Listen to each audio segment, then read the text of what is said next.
বড়জোর 2 বা 3 মাস বাকি 2026-এ বাংলার বুকে হতে চলেছে আবারও একটা বিধানসভা নির্বাচন। আর নির্বাচন মানেই আমরা গত কয়েক বছরে দেখতে পেয়েছি বাংলার বুকে রাজনৈতিক নাটক চলে কার্যত। একাধিক রাজনৈতিক দল, তা সে শাসক দল হোক বা বিরোধী, প্রত্যেকেই যেন নিজের নিজের জায়গায় নাটকের নতুন নতুন রসদ নিয়ে উত্তীর্ণ হয়। 2021-এ আমরা জানি যে যে ঘটনা ঘটেছিল, সেখানে একদল খেলা হবে স্লোগান নিয়ে মাঠে নামে, অন্য দল সেই খেলাকে কিভাবে খণ্ডন করা যায় তাই নিয়ে মাঠে নেমেছিল। আহ রাজ্যের আরেকটি রাজনৈতিক দল রয়েছে যারা কিনা একটা সময় রাজ্যের শাসনভার সামলেছে প্রায় 34 বছর ধরে, অর্থাৎ বামেরা। তারা শূন্যতে গিয়ে ঠেকেছে। আহ এই পরিস্থিতি যখন চলছে, সেই 2021-এর যে পরিস্থিতি, সেই পরিস্থিতি আবার একটা সেকেন্ড ভার্সন দেখা যায় 2024-এর লোকসভা নির্বাচনের আগে। 2024-এর নির্বাচন হয়ে গিয়েছে, মাঝখানে প্রায় 1.5 বছরের ওপরে সময়কাল, সেই সময়কালে কোনো নির্বাচন সেই অর্থে দেখতে পাইনি আমরা। কিন্তু আবার 2026-এ নতুন করে নির্বাচনের দামামা বেজেছে। ঠিক যেই মুহূর্তে ইলেকশনের, যদিও এখনো ডেট ঘোষণা হয়নি, তবে সাজো সাজো রব শুরু হয়ে গিয়েছে ইলেকশনকে কেন্দ্র করে। আবার শুরু হয়েছে রাজনৈতিক নাটক। রাজ্যের যে রাজনৈতিক প্রধান যে দল, অর্থাৎ তৃণমূল কংগ্রেস, তার প্রধান বিরোধী বিজেপি এবং সেই শূন্যের দল বামেরা, তারা সকলেই মিলে আবার মাঠে অবতীর্ণ হয়েছেন এবং প্রত্যেকে ওই তুতু ম্যামে একটা পরিস্থিতি চলছে। কে কাকে ছাপিয়ে যেতে পারে, কিভাবে ছাপিয়ে যেতে পারে, তাই নিয়ে চলছে একের পর এক আলোচনা, পর্যালোচনা, তার প্রেক্ষাপট তৈরি করার কাজ। পশ্চিমবঙ্গের রাজনীতিতে কিছু ঘটনা আছে যেগুলো ঘটনার দিনই শেষ হয়ে যায়, আবার কিছু ঘটনা রয়েছে যেগুলো ঘটনার দিন শুরু হয়। যেমন এই যে আইপ্যাকের যে ঘটনা, জানি আমরা গত 2 দিন ধরে দেখছি যে নাটক চূড়ান্ত পর্যায়ে গিয়ে পৌঁছেছে।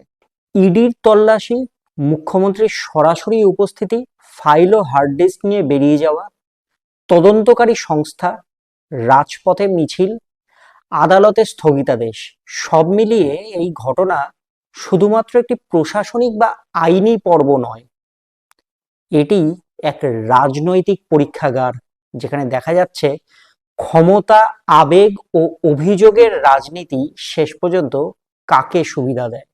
সবচেয়ে বড় প্রশ্ন তাই, এই আইপ্যাক ইস্যু কি মমতা বন্দ্যোপাধ্যায়কে 2026-এর বিধানসভা নির্বাচনে বাড়তি সুবিধা এনে দিল, নাকি বিজেপি এই ঘটনার ফল তুলবে নিজেদের ঝুলিতে? উত্তরটি এক কথায় দেওয়া যায় না, কারণ রাজনীতি কখনোই সরল অঙ্কে চলে না। নমস্কার, আমি অনিরুদ্ধ। প্রথম দৃষ্টিতে আইপ্যাকের এই ঘটনাতে মমতা বন্দ্যোপাধ্যায়ের তাৎক্ষণিক লাভ হয়েছে, কারণ যে কোনো রাজনৈতিক ঘটনার ক্ষেত্রে প্রথম ধাক্কাটাই সব থেকে গুরুত্বপূর্ণ। আইপ্যাক ইস্যুতে সেই প্রথম ধাক্কায় মমতা বন্দ্যোপাধ্যায় স্পষ্টতই কিছু সুবিধা পেয়েছেন। যেমন ধরে নেওয়া যায় যে, প্রথমে যদি আমরা ধরি যে কেন্দ্র বনাম বাংলা বয়ানের যে পুনর্জাগরণ, অর্থাৎ মমতা বন্দ্যোপাধ্যায়ের রাজনীতির সবচেয়ে শক্তিশালী অস্ত্র হলো কেন্দ্রীয় আগ্রাসনের বিরুদ্ধে রাজ্যের আত্মমর্যাদাকে জাগিয়ে তোলা। আইপ্যাক ইস্যু সেই পুরনো কিন্তু কার্যকর বয়ানকে নতুন করে জাগিয়ে তুলেছে। একটি বেসরকারি রাজনৈতিক সংস্থার অফিসে কেন্দ্রীয় তদন্ত, আর তার বিরুদ্ধে মুখ্যমন্ত্রীর সরাসরি প্রতিবাদ, এই ছবি তার সমর্থকদের কাছে স্পষ্ট বার্তা পৌঁছে দিয়েছে। কি সেই বার্তা? না, কেন্দ্র আবার বাংলাকে নিশানা করছে, ভোটের আগে ভয় দেখানোর জন্য এই হানা, যাতে তৃণমূলকে চাপে রাখা যায়। এই বয়ান 2021 সালে কাজ করেছিল, 2024-এর লোকসভাতেও আংশিকভাবে কাজ করেছে, 2026-এর আগে আবার সেই বয়ান সক্রিয় হলো। আর এবার সেই বয়ানকেই ভোটারদের কাছে ফেরি করে বেড়াবেন তৃণমূল সুপ্রিমো। দ্বিতীয়ত, লড়াকু নেত্রী ইমেজের শক্তি বৃদ্ধি। মমতা বন্দ্যোপাধ্যায় যখন নিজে ঘটনাস্থলে যান, তিনি প্রশাসনিক প্রধান হিসেবে নয়, বরং রাজনৈতিক যোদ্ধা হিসেবে হাজির থাকেন সেখানে। এবারেও তাই দেখা গিয়েছে। এই উপস্থিতি আইনি দিক থেকে বিতর্কিত হতে পারে, কিন্তু রাজনৈতিক দিক থেকে অত্যন্ত কার্যকর। কারণ তার ভোট ব্যাংকের বড় অংশ তাকে দেখে একজন ফাইটার হিসেবে, যিনি ভয় পান না, পিছিয়েও পড়েন না। এই ইমেজ 2026-এর নির্বাচনের আগে তার জন্য একটা বড় সম্পদ কিন্তু। তৃতীয়ত, সংগঠনকে এক ছাতার তলায় আনা।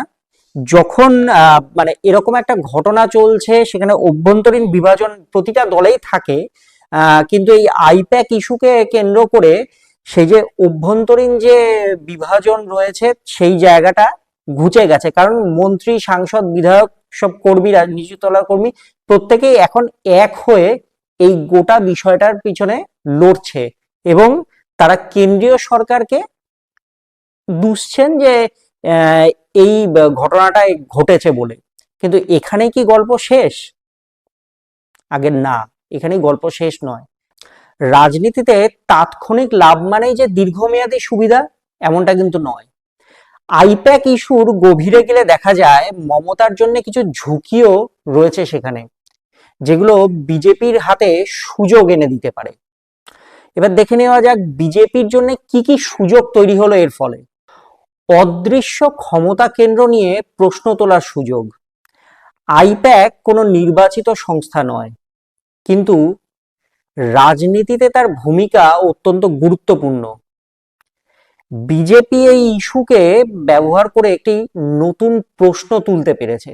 প্রশ্নটা কি না, বাংলার রাজনীতি কি নির্বাচিত প্রতিনিধিরা চালান, নাকি কিছু অদৃশ্য কৌশলীরা চালান? এই প্রশ্ন বিশেষ করে শহুরে শিক্ষিত মধ্যবিত্ত ভোটারদের মধ্যে প্রভাব ফেলতে পারে, যারা স্বচ্ছতা ও জবাবদিহির প্রশ্নে সংবেদনশীল। দ্বিতীয়ত, দুর্নীতির অভিযোগের ন্যারেটিভ। যদিও এখনো কোনো দোষ প্রমাণিত হয়নি, তবুও কয়লা পাচারের মতো একটি বড় আর্থিক কেলেঙ্কারির সঙ্গে আইপ্যাকের নাম যুক্ত হওয়ায় বিজেপির জন্য সেটাই যথেষ্ট। বিজেপির নীতি অনেকাংশেই চলে অভিযোগের রাজনীতিকে কেন্দ্র করে। তারা জানে নির্বাচনের সময় ভোটাররা আদালতের রায় দেখে ভোট দেন না, বরং তারা ভোট দেন ধারণার ওপরে ভিত্তি করে। আর তাকেই কাজে লাগাতে চাইছে বিজেপি। এই আইপ্যাক ইস্যু সেই ধারণা তৈরির ক্ষেত্রে অনেকাংশে রাস্তা খুলে দিয়েছে বিজেপির জন্য। তল্লাশি চলার সময় মমতা বন্দ্যোপাধ্যায়ের হঠাৎ হাজির হওয়া এবং জোর করে ফাইল ও হার্ড ডিস্ক নিয়ে বেরিয়ে আসাকে আইন বিরুদ্ধ বলে দাবি করছে বিজেপি। তাদের প্রশ্ন, মুখ্যমন্ত্রী কি আইনের ঊর্ধ্বে? তাহলে সরকারি তদন্তকারী অফিসারদের কাজে বাধা দেওয়ার ফলে তার বিরুদ্ধে কোনো ব্যবস্থা কেন হবে না? বিজেপির এই যে প্রশ্ন, সেই প্রশ্নও কিন্তু ভ্যালিড প্রশ্ন। মমতা বন্দ্যোপাধ্যায়ের সরাসরি তদন্তস্থলে উপস্থিতি বিজেপিকে একটা নৈতিক প্রশ্ন তোলার সুযোগ দিয়েছে।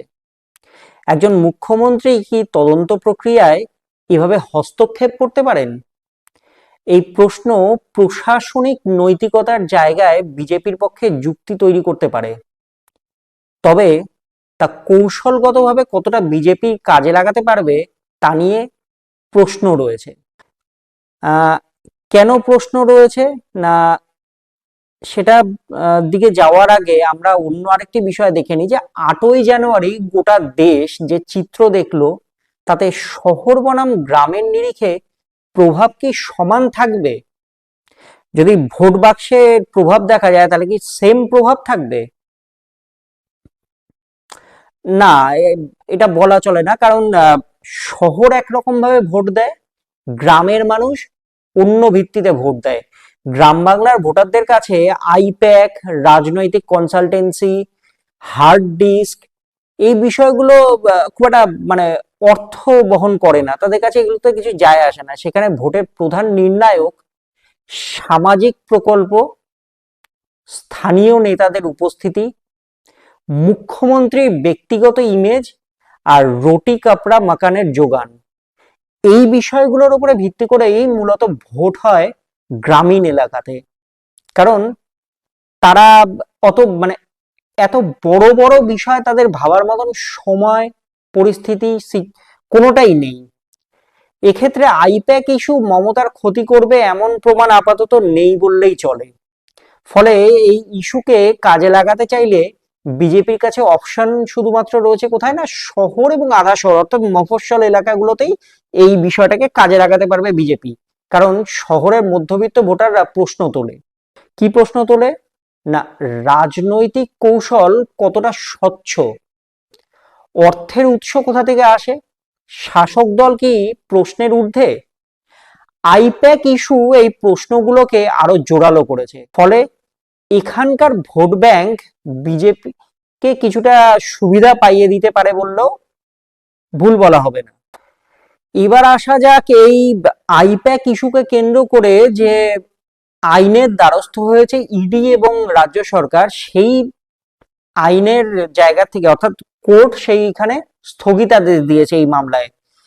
কিন্তু এই স্থগিতাদেশের যে ফল সেটা কার পক্ষে গেল সেটা এবারে দেখে নেওয়া যাক। আদালতের এই স্থগিতাদেশকে দুপক্ষই নিজেদের মতো করে ব্যাখ্যা করছে। তৃণমূল বলছে যে তদন্তের পদ্ধতিতেই প্রশ্ন রয়েছে, আবার বিজেপি বলছে স্থগিতাদেশ মানেই অভিযোগ মিথ্যে হয়ে গেছে, এমনটা কিন্তু নয়।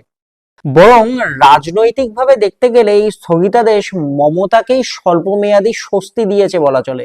কিন্তু দীর্ঘমেয়াদে যদি তদন্ত আবার গতি পায় তবে বিষয়টি কিন্তু নতুন করে আবার উত্তপ্ত হতে পারে। সবচেয়ে বড় ফ্যাক্টর যেটা বিজেপির সাংগঠনিক দুর্বলতা। এখানে একটি বাস্তব সত্য অস্বীকার করা যায় না যে বিজেপি বাংলায় এখনো পর্যন্ত কিন্তু সেইভাবে শক্ত ঘাঁটি তৈরি করতে পারেনি, গ্রহণযোগ্য মুখও তৈরি করতে পারেনি। তাই আইপ্যাক ইস্যু তারা তুললেও সেখানে আইপ্যাককে নিয়ে তারা এই আইপ্যাকের ইস্যুটাকে নিয়ে তারা মাঠে নামলে পরেও এটার থেকে কিন্তু ডিভিডেন্ড তারা খুব একটা তুলতে পারবে বলে মনে করা যায় না। অন্যদিকে এই যে আইপ্যাক ইস্যু এটা কিন্তু মমতা বন্দ্যোপাধ্যায়কে আরো একবার মানে সেই লড়াকু মনোভাবের জায়গায় এগিয়ে নিয়ে আসলো। তাহলে লাভ কার? একটি হিসেব বলছে এখনো পর্যন্ত এই ইস্যুতে মমতা বন্দ্যোপাধ্যায়েরই লাভ হয়েছে বেশি। কারণ তিনি ফিল্ডে নেমে এই বিষয়টাকে প্রতিহত করার চেষ্টা করেছেন।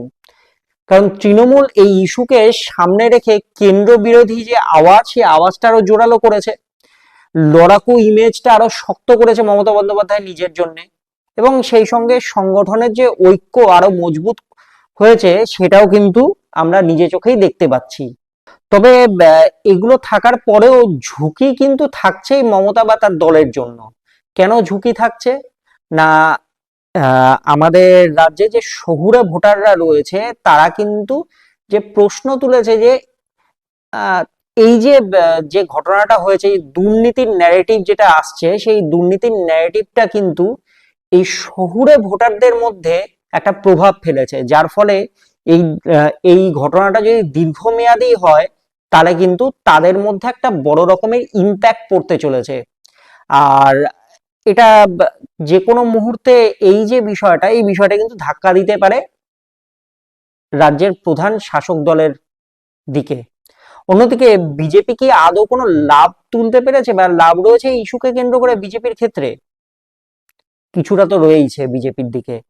যেমন ধরুন চাকরি চুরি, রেশন দুর্নীতি, অনুপ্রবেশের মতো ইস্যুর সঙ্গে নতুন করে আরো একটা দুর্নীতির প্রসঙ্গ তুলে তারা লড়াইয়ের মাঠে নামতে পারবে ভোটের আগে। যারা মধ্যবিত্ত শ্রেণীর মানুষ রয়েছে এবং যারা ভোটার, তারা আবার নতুন করে প্রশ্ন তুলতে পারবে বিজেপিকে সামনে রেখে। তাহলে আমরা যদি দেখি চূড়ান্ত সিদ্ধান্ত কি হচ্ছে, না সুবিধে না সুযোগ, এক্ষেত্রে কোনটা? না এই মুহূর্তে আইপ্যাক ইস্যু মমতাকে সরাসরি ক্ষতি করেনি, বরং তা তাকে আরো কেন্দ্র বিরোধী লড়াইয়ের মুখ বানিয়েছে। অন্যদিকে এই একই ইস্যু বিজেপিকে একটি দীর্ঘমেয়াদী সুযোগ দিচ্ছে, অবশ্য যদি তারা সেটাকে ধারাবাহিকভাবে ব্যবহার করতে পারে। 2026-এর বিধানসভা নির্বাচনের ফল নির্ভর করবে তিনটি বিষয়ের উপর। এক, তদন্ত কতদূর গড়ায়। দুই, বিজেপি এই ইস্যুকে কতটা বিশ্বাসযোগ্যভাবে তুলে ধরতে পারে। আর 3, মমতা তার সামাজিক প্রকল্প ও ব্যক্তিগত জনপ্রিয়তা ধরে রাখতে পারে কিনা। রাজনীতিতে অনেক সময় ইস্যু তৈরি হয়, কিন্তু ভোট পড়ে অন্য কারণে। আইপ্যাক ইস্যু সেই তালিকায় ঢুকবে নাকি সত্যিই ভোটের অঙ্ক বদলাবে, সেই উত্তর দেবে 2026। ভিডিওটি ভালো লাগলে শেয়ার করুন, সেই সঙ্গে দি এজ ডিজিটাল পেজটি সাবস্ক্রাইব করুন। আমাদের সোশ্যাল মিডিয়া অ্যাকাউন্ট ফেসবুক এবং ইনস্টাগ্রামেও আমাদেরকে ফলো করুন। ভালো থাকুন।